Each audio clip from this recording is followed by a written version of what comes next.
दीन के रास्ते पे अमल करने वाला नहीं था, आखिर वो जन्नत में क्यों घूम रहा है? मेरे अजीजों, ये सवाल नबी के दरबार में पेश हुआ। जब उसका शौहर नबी के दरबार में गया, मेरे आका इरशाद फरमाते हैं कि अपनी बीवी को बुलाओ।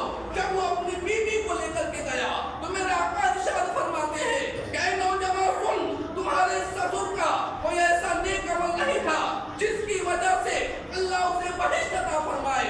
तेरी बीवी ने तेरे बातों पे अमल किया तो अल्लाह ने तेरे ससुर को बहिश्त यानी जन्नत अता फरमाया। और मेरे अजीजों, ये बीवी का मसला ऐसा मसला है मेरे अजीजों, घर में जब बच्चियां पैदा होती है तो इस्लाम इन्हें रहमत करार देता है कि घर में रहमत आ गई। और जब यही जमा हो जाती है और इनकी शादी हो जाती है, दूसरे के घर चली जाती है, मेरे अजीजों, अल्लाह इन्हें जीनत करार दे रहा। ये जीनत है, घर की जीनत है, घर की रोशनी है। और मेरे अजीजों, वही बच्ची जब माँ बन जाती है तो मेरे अजीजों, उसके कदमों के पीछे अल्लाह रब्बुल इज्जत बहिश्त यानी जन्नत अता फरमाता है।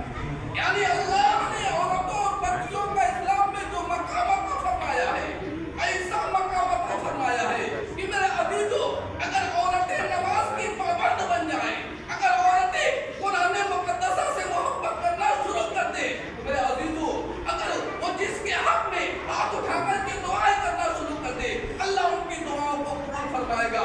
मगर मेरे अजीजों, अफसोस, सद अफसोस, ये दौर ऐसा है कि अगर माए अपने औलाद के हक में कह रही है मेरा औलाद बिगड़ा चला जा रहा है, मेरा औलाद बुरा हो चुका है, मेरे अजीजों, काश वही माए राह रास्त पर चली होती, नेक रास्ते पे होती तो अल्लाह उनकी दुआओं को ऐसा कबूल करता, ऐसा कबूल करता। मेरे अजीजों, उनके औलाद एक कदम तक भी नहीं देगा, क्योंकि इस्लाम में आया है कि पहला अगर नबी अपने उम्मती के हक में दुआ करते, मेरे अजीजों, अल्लाह रब्बुल इज्जत इसे कबूल फरमाता है। दूसरा, अगर उस्ताद अपने शागिर्द के हक में दुआ करते तो अल्लाह इसे भी कबूल फरमाता है।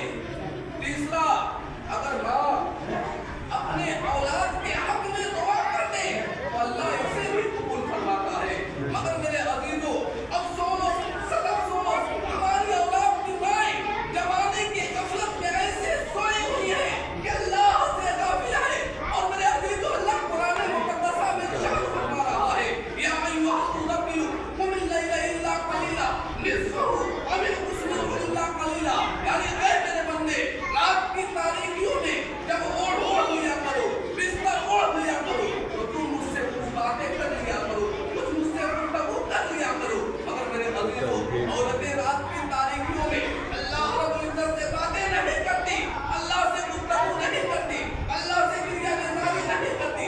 मेरे अजीजों, औरतें अपने शौहर से लड़ाई करती हैं, विवाद करती हैं, लफड़ा करती हैं, झगड़ा करती हैं, पूरे खानदान की स्थिति की जानकारी लेती हैं। मगर मेरे अजीजों, अल्लाह अपने तरफ बता रहा है, या अय्युहल इंसानु मा गर्रका बिरब्बिकल करीम। यानी ऐ मेरे बंदे, कहाँ जा रहे हो? आओ